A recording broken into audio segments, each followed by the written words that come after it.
Bonjour et bienvenue dans ce nouveau podcast « Vie ma vie d'artiste ». Je m'appelle Mélanie Desforges et je me suis lancée dans la carrière d'écrivain il y a presque 1 an maintenant. J'ai un compte Instagram, l'allée des livres, où je vous parle de mon quotidien d'écrivain. Aujourd'hui, on va aborder une notion qui est en lien avec la motivation, à savoir est-ce qu'il faut, oui ou non, se forcer à écrire. Je vais commencer par des phrases qui sont assez stéréotypées et que vous avez peut-être déjà entendues, qui sont par exemple moi parfois je me réveille la nuit avec une super idée et je me tape une séance de 4 heures d'écriture, il n'y a que comme ça que j'y arrive. Ou alors l'inspiration c'est quelque chose qui vient, qui part, on ne peut pas se forcer à être créatif.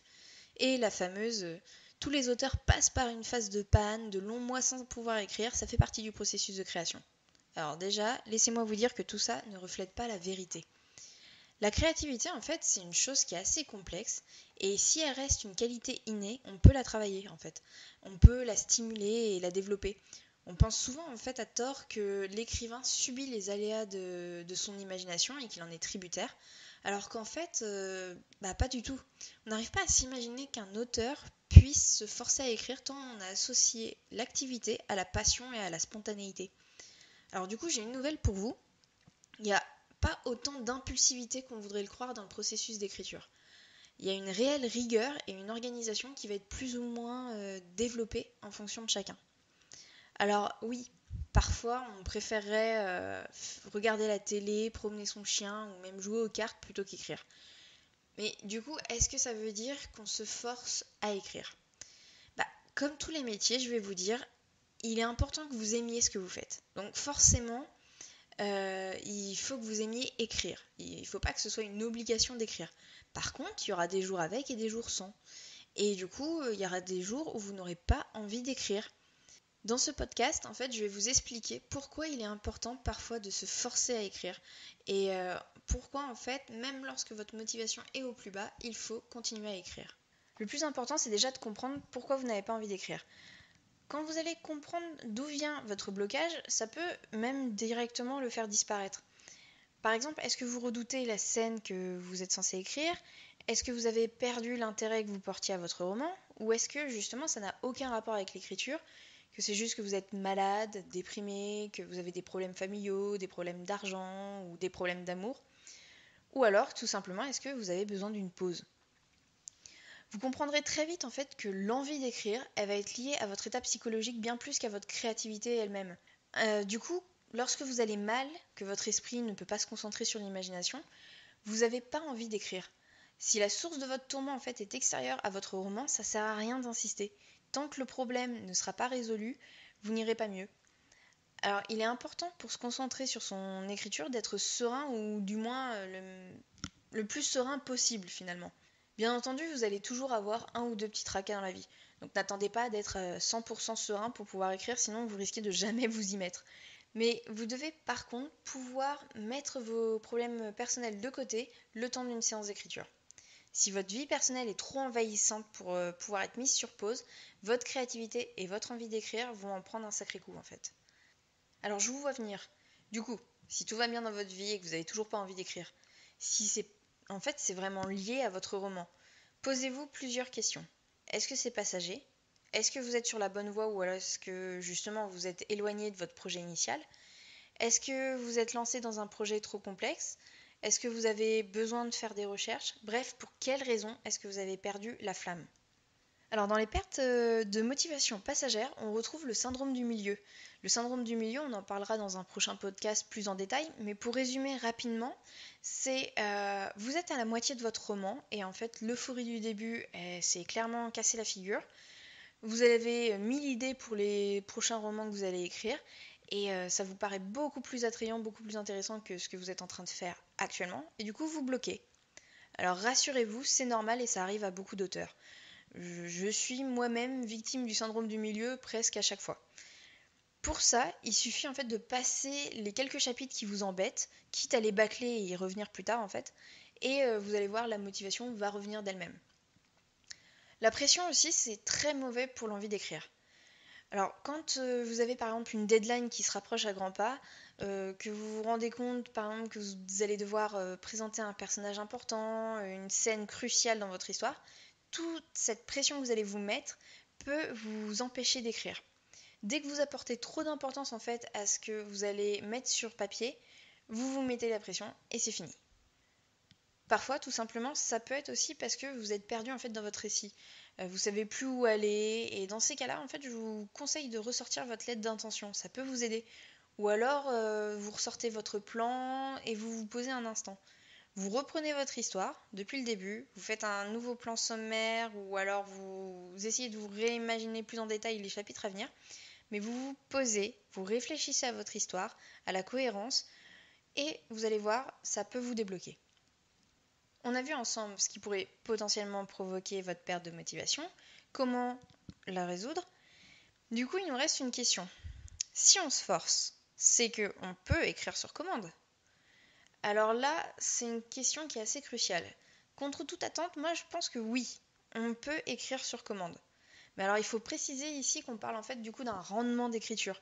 Vous pouvez écrire une quantité assez importante de mots, même quand vous n'avez pas envie, que l'énergie n'est pas là. Mais par contre, il y a peu de chances que ce que vous écrivez soit bon. On va parler là du coup de quantité et non de qualité. Certains auteurs, dont je fais partie, choisissent délibérément en fait d'écrire tous les jours à des heures plus ou moins fixes et de s'imposer des séances d'écriture. Pour ma part, je m'impose 1 à 2 séances d'écriture par jour, sauf le samedi ou parfois le dimanche que je prends en repos. Et je cherche à m'y tenir. Ça me permet en fait de déclencher artificiellement ma créativité et du coup de ne pas être passive. Alors il y a des jours où je préférais clairement faire autre chose, je vous l'avoue. Et ces jours-là, en fait, mes chapitres vont être moins bons, voire clairement mauvais, pour être tout à fait honnête. Par exemple, je ne vais pas rentrer assez dans les détails, je ne transmets pas l'émotion du personnage, je saute du coq à l'âne. Enfin, bref, c'est pas les meilleures scènes que je vais faire. Mais pourtant, je continue en fait à écrire parce que je vais inscrire l'écriture dans une routine et ça va me permettre de ne pas abandonner mon projet surtout et d'aller jusqu'au bout. Lorsque vous vous forcez à écrire, il est important en fait de comprendre que c'est vraiment un objectif quantitatif et non qualitatif que vous cherchez. Une fois que vous aurez écrit votre premier jet, vous avez tout le temps du monde pour revoir et améliorer votre écriture. L'important, là tout de suite maintenant, c'est d'être dynamique dans l'écriture. Alors, vous allez me dire, mais dans ces cas-là, si j'écris mais que c'est mauvais, quel est l'intérêt ? L'intérêt, je trouve, c'est de garder un certain rythme, garder un entraînement. Et c'est comme ça que ça se passe. Quand vous avez un athlète va s'entraîner tous les jours. Il y a des jours où physiquement il est moins performant, où son entraînement va pas être forcément mirobolant, mais il continue à s'entraîner parce que c'est important de garder la dynamique. C'est exactement pareil en fait avec l'écriture. Il faut garder la dynamique. Pour pouvoir du coup maintenir ce rythme, c'est important de s'imposer des objectifs. Mais alors du coup, s'imposer des objectifs, est-ce que ce serait pas plutôt une fausse bonne idée ? Pour ma part, je cherche toujours à écrire 2 chapitres par jour et clairement, je tiens pas toujours. Est-ce que c'est un échec ? Non, parce qu'il y a certains jours, encore une fois, je suis plus fatiguée que d'habitude. Et du coup, j'ai d'autres choses à gérer, j'ai envie de faire autre chose que d'écrire, tout simplement. Ou alors, le chapitre que j'étais en train d'écrire est beaucoup trop long et ça ne me permet pas de pouvoir en faire 2 ce jour-là. Il y a 1001 raisons en fait qui vont faire que je ne peux pas atteindre mon objectif. L'important, c'est de savoir si cette raison était valable ou non. Et surtout, de ne jamais voir ça comme un échec si j'arrive pas à atteindre mon objectif. L'utilité en fait d'un objectif, c'est de permettre de nous motiver en fait et de voir notre évolution. C'est important si on veut effectuer en fait un projet qui va être long. On voit très bien, même dans le monde du travail, on se met des objectifs avec des étapes qu'on va suivre pour pouvoir mener à bien notre projet.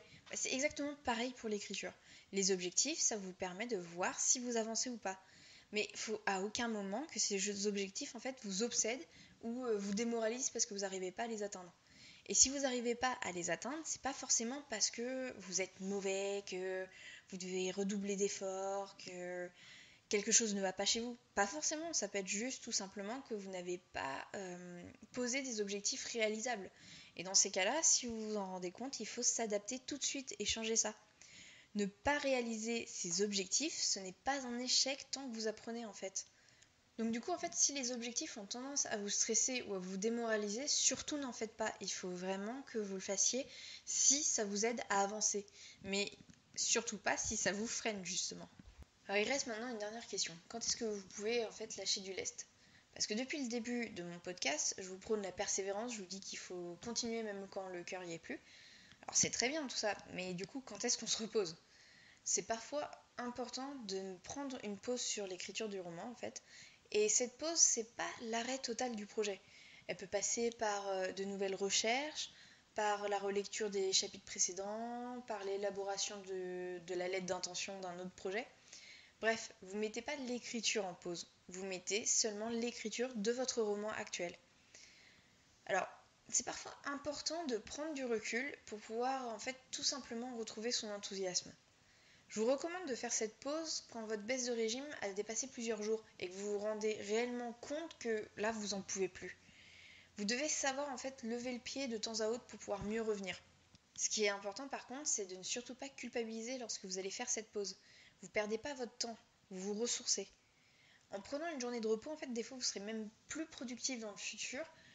Pour une journée off, par exemple, vous allez peut-être être 3 fois plus productif les jours qui suivent. Donc du coup, c'est très important de vous écouter, d'écouter votre corps et surtout d'écouter votre motivation. C'est très simple en fait. Vous allez répondre à une question. La question c'est, est-ce que j'ai besoin d'une pause ou est-ce que j'ai envie d'une pause? Si vous en avez besoin, dans ces cas-là, vous posez tout de suite votre stylo et vous partez lire un livre. Ou vous vous baladez, vous faites ce que vous voulez. Si par contre vous avez envie d'une pause, là je vous conseillerais plutôt de serrer les dents, de continuer à écrire et on ne sait jamais en fait ce qui peut arriver, mais peut-être que vous allez avoir l'idée du siècle et que vous allez finir votre roman d'un seul coup, vous allez avoir un déclic. Le plus important, c'est de vraiment, encore une fois, s'écouter et se comprendre. Donc pour conclure tout ça, je vous dirais que la motivation, c'est surtout trouver un équilibre entre se forcer à écrire pour stimuler son imagination et savoir quand là, vraiment, il faut arrêter, il faut lâcher du lest. C'est très compliqué, souvent on passe par de grosses phases de culpabilité parce qu'on a arrêté, mais c'est pas grave. Il faut travailler ça, c'est important. Si vous voulez tenir la longueur, c'est comme ça que vous allez y arriver. Alors on se retrouve la semaine prochaine pour un outil écrivain, à savoir la fiche personnage. Je vous parlerai du coup de ma façon de réaliser mes fiches personnages et aussi de l'utilité que je leur trouve dans mon écriture. Voilà, j'espère que ça vous aura plu. N'hésitez pas à laisser votre avis sur la question. Si vous voulez que j'aborde un sujet en particulier, notez-le en commentaire et je me ferai un plaisir d'en faire un prochain podcast. En attendant, je vous dis à bientôt et surtout, venez faire un tour sur mon Instagram, l'Allée des Livres.